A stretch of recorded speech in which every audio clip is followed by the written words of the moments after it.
Hello and welcome. Keith Livingstone is a chiropractor and a father of 5 with a confronting set of circumstances. Although an inspirational life, a life which Keith wishes to share with us. Keith's circumstances highlighted something that we're very passionate about at Astron, and that's the importance of having the right level of insurance.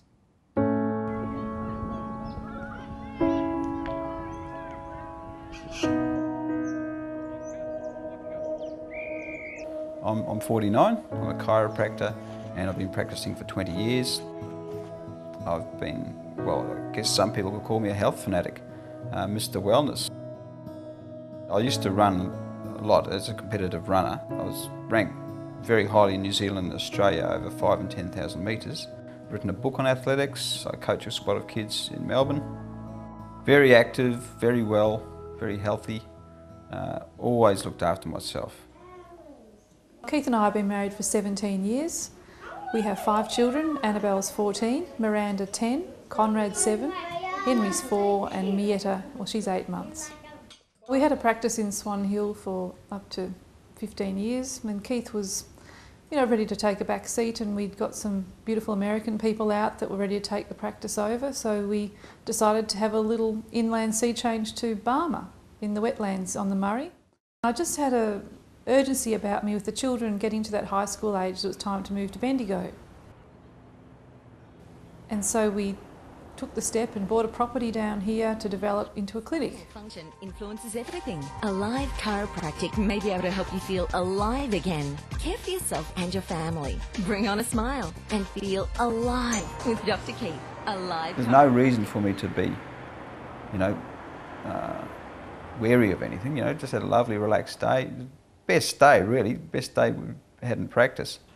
I was typing up a newsletter for the Australian Spinal Research Foundation, bolt upright in the office.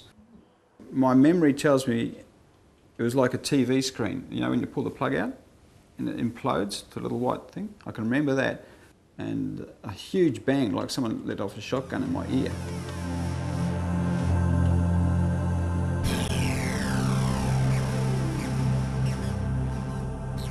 Then I woke up with people surrounding me and I was on the floor and I had urine, I had wet pants. So he was, certainly happy to be alive, I'll say that. And within 2 days he was having neurosurgery and a biopsy. So, it was very real that I could have lost him in those first couple of days.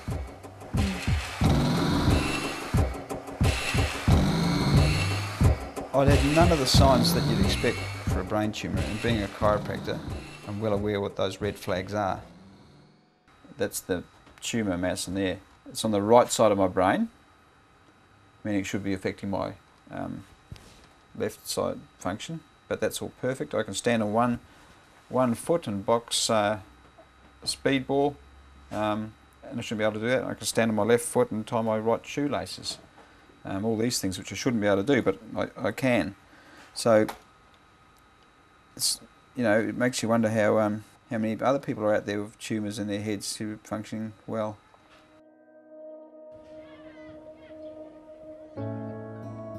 We had to wait 3 months for my income protection to kick in, so it was a terrible time because we still had payments to meet on everything else and all your usual things. At least a couple of $1 million worth of real estate out there. That was all leveraged to the hilt. So we basically flogged most of it off at fire sale prices just to get through and to get the banks off our backs. At the same time, we've ended up with a beautiful building that we had to sell on, and now we're committed to a 10-year lease on that building. And that happened just at the time that Keith initially collapsed. So we lost our asset, meanwhile still owing quite a lot on the build that we had to pay off out of cash flow.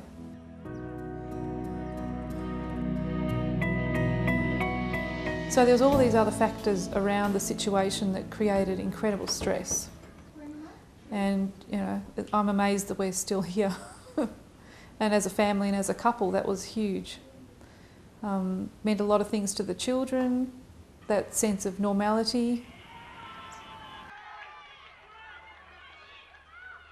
I heard a quote once that the worst thing you can do to a middle class person is to say they're no longer middle class, to take that away from them, that ability to be who they are and make those decisions for themselves.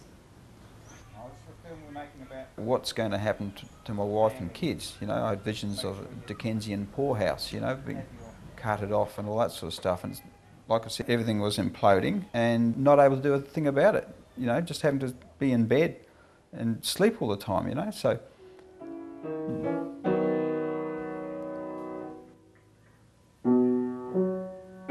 We just say thank goodness we had the little bit we had, which was income protection and term life cover.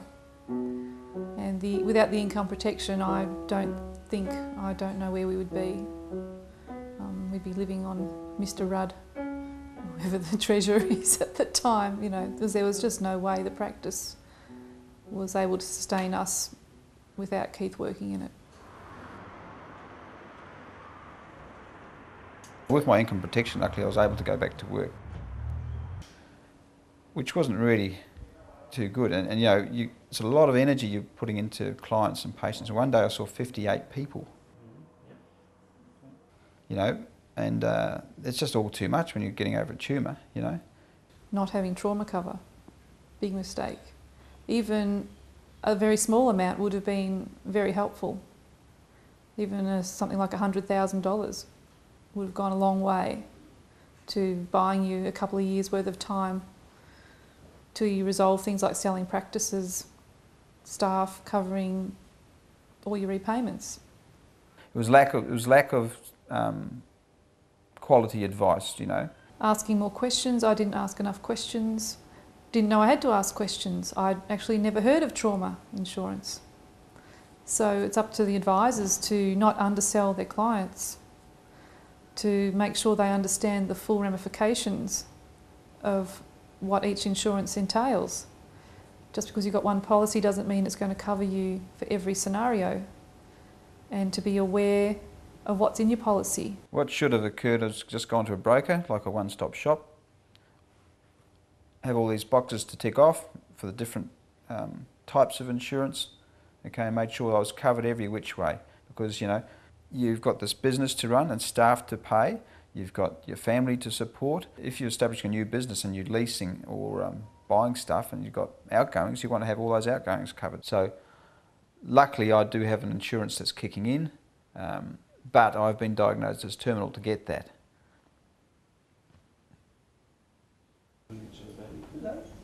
It's made a total difference to my outlook and my view of things.